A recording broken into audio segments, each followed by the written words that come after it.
Everyone, कैसे हैं आप सभी। आई होप आप सभी अच्छे होंगे, आपकी स्टडी अच्छी चल रही होगी। अगर आप नीट प्रिपरेशन कर रहे हैं या फिर किसी भी बोर्ड एग्ज़ाम में हैं, बोर्ड एग्ज़ाम की प्रिपरेशन कर रहे हैं या फिर किसी भी कॉम्पिटिटिव एग्ज़ाम के लिए वायु प्रिपेयर करना चाहते हैं, तो ये वीडियो आपके लिए बहुत ही अमेजिंग एंड बहुत ही हेल्पफुल रहने वाली है। तो चलिए स्टार्ट करते हैं आज हम अपना लेक्चर।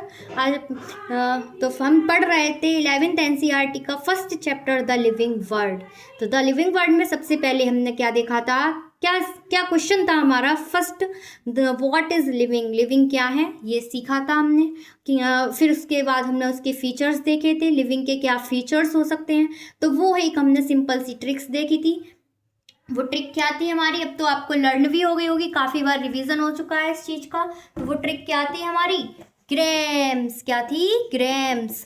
तो ग्रेम्स में हमने जी से ग्रोथ भी पढ़ लिया था, आर से रिप्रोडक्शन भी पढ़ लिया था, ए से एबिलिटी ऑफ सेंस भी पढ़ लिया था, मेटाबॉलिज्म भी पढ़ लिया था। आज है हमारा फिफ्थ प्रॉपर्टी, सी से cellular organisation and cell structure. तो बताइए क्या है सेल्यूलर ऑर्गेनाइजेशन। हम सभी जानते हैं हमारी बॉडी, किसी भी लिविंग ऑर्गेनिज्म की बॉडी किससे बनी होती है, सेल्स से। किससे बनी होती है, सेल्स से। चाहे वो कोई सा भी ऑर्गेनिज्म हो, अगर लिविंग है तो उसकी बॉडी सेल्स से ज़रूर बनी होगी। तो सेल क्या है हमारी, the basic unit of life is the cell. Okay, तो चलिए एक हम एनसीईआरटी की लाइन देखते हैं, जो कि AIPMT 2007 में भी पूछी गई है। All organism are made up of one और मोर सेल। सारे ही ऑर्गेनिज्म किससे बने होते हैं, वन और मोर सेल से। अगर कोई भी ऑर्गेनिज्म वन सेल से बना होगा तो उसे हम यूनिसेल्यूलर बोलते हैं। क्या बोलते हैं, यूनिसेल्यूलर। और मोर सेल्स से बना होता है उसे हम क्या बोलते हैं, मल्टी सेल्यूलर।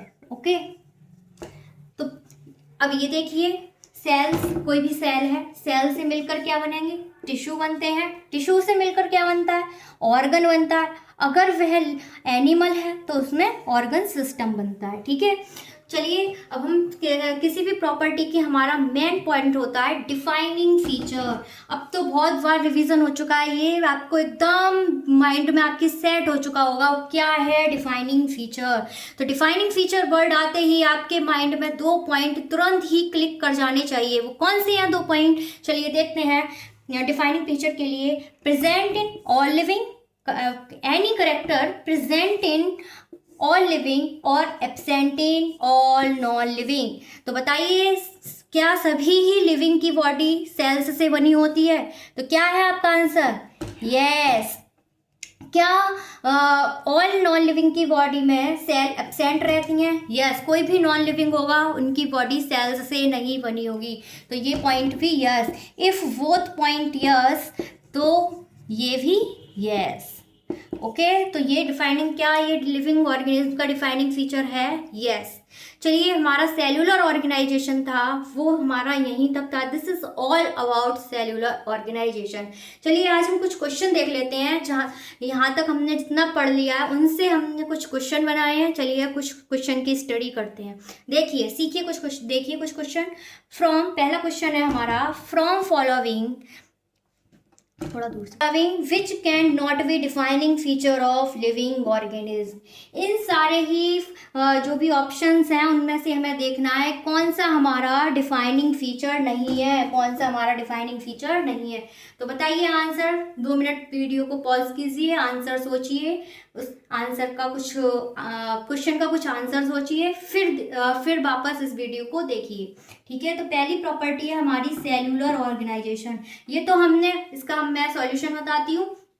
तो जो पहली प्रॉपर्टी है सेल्यूलर ऑर्गेनाइजेशन, वो तो अभी हमने रिसेंटली ही जस्ट अभी ही देखा है, ऊपर ही देखा है। सेल्यूलर ऑर्गेनाइजेशन हमारी डिफाइनिंग प्रॉपर्टी है। और कॉन्शियसनेस, कॉन्शियसनेस है डिफाइनिंग प्रॉपर्टी, यस। अब ये देखिए, intrinsic growth and extrinsic growth, इसमें क्या हो सकता है? तो इंट्रिंसिक ग्रोथ और एक्सट्रिंसिक ग्रोथ में हमें अभी सोचना है, ठीक है। तो इंट्रिंसिक ग्रोथ को किस में होती है? हमने देखा था ग्रोथ वाले टॉपिक में, इंट्रिंसिक ग्रोथ होती है लिविंग में, और जबकि एक्सट्रिंसिक ग्रोथ किस में होती है? नॉन लिविंग में। और डिफाइनिंग फीचर किसकी प्रॉपर्टी होती है? लिविंग की। ये तो एक्सट्रिंसिक ग्रोथ तो नॉन लिविंग में होगी, और नॉन लिविंग की प्रॉपर्टी ही नहीं है डिफाइनिंग फीचर, तो हमारा आंसर क्या हुआ? Extrinsic growth. चलिए क्वेश्चन देखते हैं हम, जो कि 2007 में AIPMT में पूछा गया है, ठीक है। The living organism can be unexceptionally, unexceptionally मतलब जिसका कोई भी एक्सेप्शन ना हो, distinguished from the non living things on the basis of their ability for, ठीक है। हमें ऐसी कोई इनमें से ऐसा ऑप्शन चूज करना है जिसका कोई भी एक्सेप्शन ना हो और वह लिविंग से नॉन लिविंग को डिस्टिंग्विश कर रहा हो। चलिए फर्स्ट ऑप्शन देखते हैं, interaction with the environment and progressive evolution. ये तो अभी हमने प्रॉपर्टी में कहीं देखा ही नहीं था, जितनी भी हमने प्रॉपर्टी पढ़ी है क्या हमने ये देखा है? नहीं, तो ये नहीं होगा। रिप्रोडक्शन, रिप्रोडक्शन का तो एक्सेप्शन था, रिप्रोडक्शन का तो एक्सेप्शन थे, जबकि ये क्या पूछ रहा है? अनएक्सेप्शनली, जिसका कोई एक्सेप्शन ही ना हो। तो बताइए रिप्रोडक्शन के क्या एक्सेप्शन थे?